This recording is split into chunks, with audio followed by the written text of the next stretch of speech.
आदरणीय अध्यक्ष जी,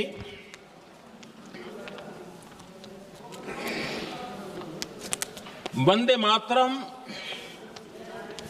इसका जो जन जन से जुड़ाव था, ये हमारे स्वतंत्र संग्राम की एक लंबी गाथा अभिव्यक्त होती है। आदरणीय अध्यक्ष जी, जब भी जैसे किसी नदी की चर्चा होती है, चाहे सिंधु हो, सरस्वती हो, कावेरी हो, गोदावरी हो, गंगा हो, यमुना हो,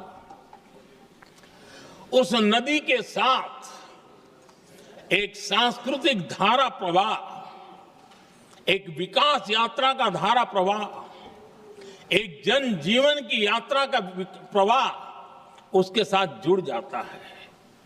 लेकिन क्या कभी किसी ने सोचा है कि आजादी जंग के हर पड़ाव, वो पूरी यात्रा वंदे मातरम की भावनाओं से गुजरता था, उसके तट पर पल्लवित होता था।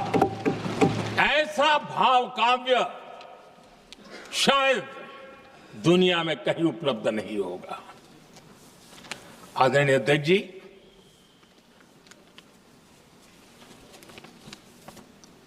अंग्रेज समझ चुके थे कि 1857 के बाद लंबे समय तक भारत में टिकना उनके लिए मुश्किल लग रहा था। और जिस प्रकार से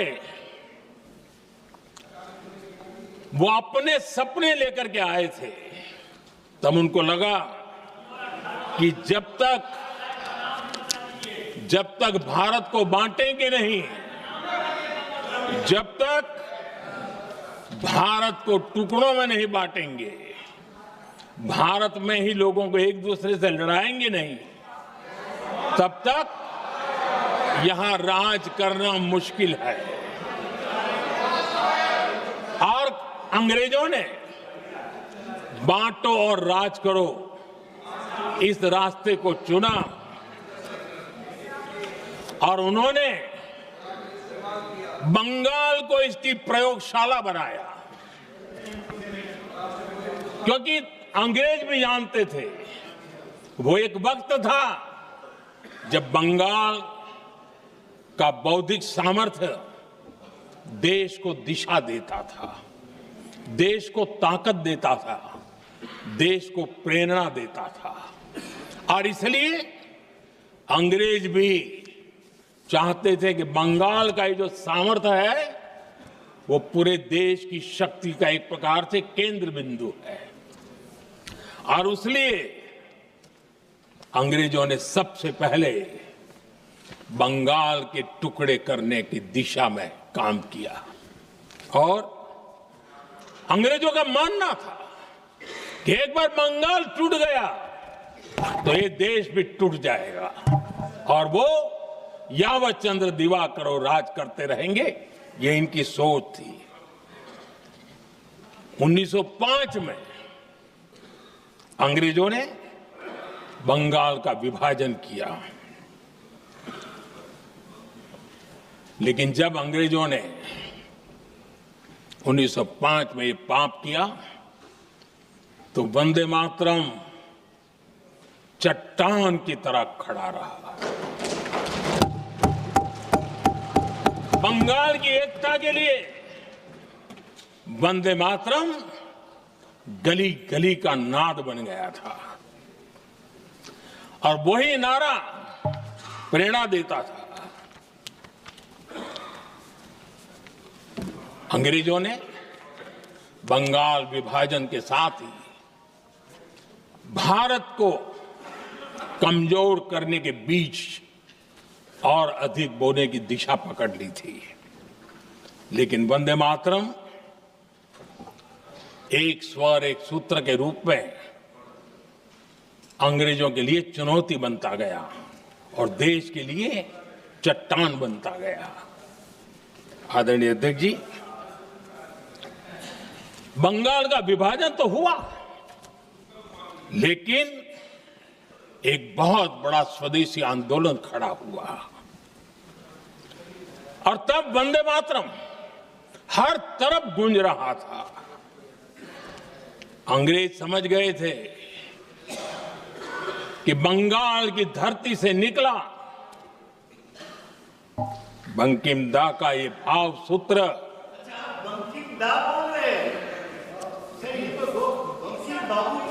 बंकिम बाबू बोले। अच्छा, थैंक यू। आपकी भावनाओं के लिए मैं आदर करता हूं। बंकिम बाबू ने थैंक यू दादा, थैंक यू। हाँ, आपको तो दादा कह सकता हूं ना, वरना उसमें भी आपको इतराज हो जाएगा। बंकिम बाबू ने ये जो भाव विश्व तैयार किया था, उनके भाव गीत के द्वारा उन्होंने अंग्रेजों को हिला दिया। और अंग्रेजों ने देखिए कितनी कमजोरी होगी और इस गीत की ताकत कितनी होगी। अंग्रेजों ने उसको कानूनी रूप से प्रतिबंध लगाने के लिए मजबूर होना पड़ा था। गाने पर सजा, छापने पर सजा, इतना ही नहीं, वंदे मातरम शब्द बोलने पर भी सजा। इतने कठोर कानून लागू कर दिए गए थे। हमारे देश की आजादी के आंदोलन में सैकड़ों महिलाओं ने नेतृत्व किया, लक्षावधि महिलाओं ने योगदान दिया। एक घटना का मैं जिक्र करना चाहता हूं। 22 साल में वंदे मातरम गाने पर सर्वाधिक जुल्म हुए थे।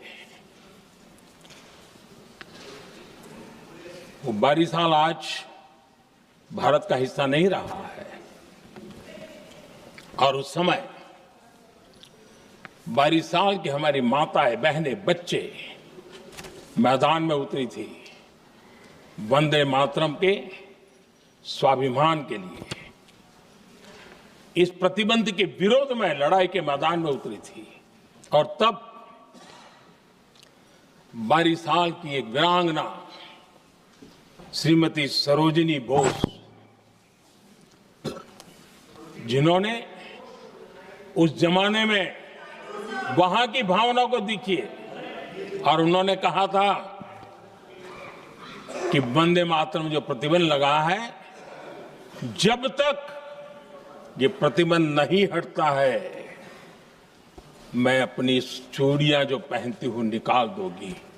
भारत में वो एक जमाना था, चूड़ी निकालना यानी महिला के जीवन की बहुत बड़ी घटना हुआ करती। लेकिन उनके लिए वंदे मातरम की वो भावना थी, उन्होंने अपनी सोने की चूड़ियां, जब तक वंदे मातरम प्रतिबंध नहीं हटेगा मैं दोबारा नहीं धारण करूंगी, ऐसा बड़ा व्रत ले लिया था। हमारे देश के बालक भी पीछे नहीं रहे थे। उनको कोड़े की सजा होती थी, छोटी छोटी उम्र में उनको जेल में बंद कर दिया जाता। और उन दिनों खास करके बंगाल की गलियों में लगातार वंदे मातरम के लिए प्रभात फेरियां निकलती थी। अंग्रेजों के नाक को दम कर दिया था। और उस समय गीत गूंजता था बंगाल में, जाए जाबे जीवनो चोले, जाए जाबे जीवनो चोले, जोगो तो माजे तोमार काजे, वंदे मातरम बोले। अर्थात हे मां, संसार में तुम्हारा काम करते और वंदे मातरम कहते जीवन भी चला जाए तो वो जीवन भी धन्य है। ये बंगाल की गलियों में बच्चे कह रहे हैं। ये गीत उन बच्चों की हिम्मत का स्वर था और उन बच्चों की हिम्मत ने देश को हिम्मत दी थी।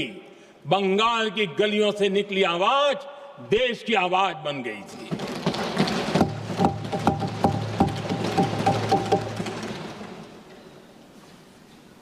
उन्नीस 1905 में फरीदपुर के गांव में बहुत छोटी छोटी उम्र के बच्चे जब वंदे मातरम के नारे लगा रहे थे, अंग्रेजों ने बेरहमी से उन पर कोड़े मारे थे। यानी एक प्रकार से जीवन और मृत्यु के बीच लड़ाई लड़ने के लिए मजबूर कर दिया था, इतना अत्याचार हुआ था। 1906 में नागपुर में नील सिटी हाई स्कूल के उन बच्चों पर भी अंग्रेजों ने ऐसे ही जुल्म किए थे। गुनाह यही था कि वो एक स्वर से वंदे मातरम बोल करके खड़े हो गए थे। उन्हें वंदे मातरम के लिए मंत्र का महात्म्य अपनी ताकत से सिद्ध करने का प्रयास किया था।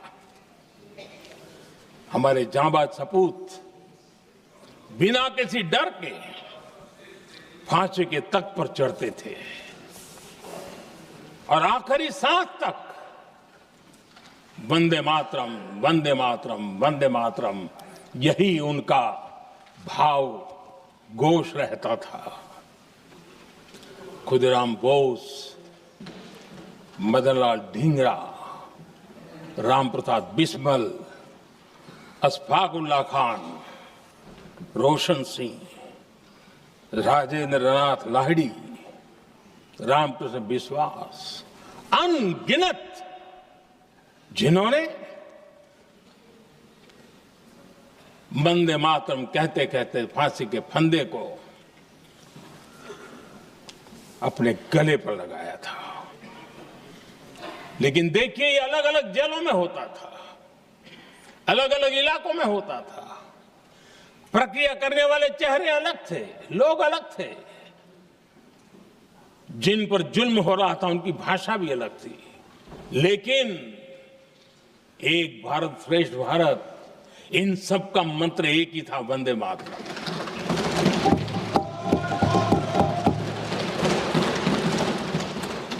चटगांव की स्वराज क्रांति, जिन युवाओं ने अंग्रेजों को चुनौती दी, वे भी इतिहास के चमकते हुए नाम है। हरगोपाल बाग, पुलिन विकास घोष, त्रिपुर सेन, इन सब ने देश के लिए अपना बलिदान दिया। मास्टर सूर्यसेन को 1934 में जब फांसी दी गई, तब उन्होंने अपने साथियों को एक पत्र लिखा और पत्र में एक ही शब्द की गूंज थी और वो शब्द था वंदे मातरम।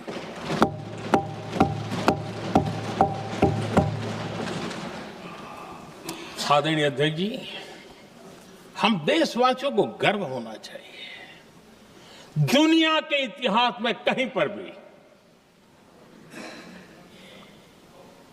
ऐसा कोई काव्य नहीं हो सकता, ऐसा कोई भावगीत नहीं हो सकता जो सदियों तक एक लक्ष्य के लिए कोटि कोटि जनों को प्रेरित करता हो और जीवन आहूत करने के लिए निकल पड़ते हो।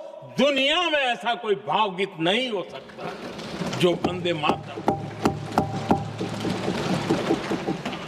पूरे विश्व को पता होना चाहिए कि गुलामी के कालखंड में भी ऐसे लोग हमारे यहां पैदा होते थे जो इस प्रकार के भावगीत की रचना कर सकते थे।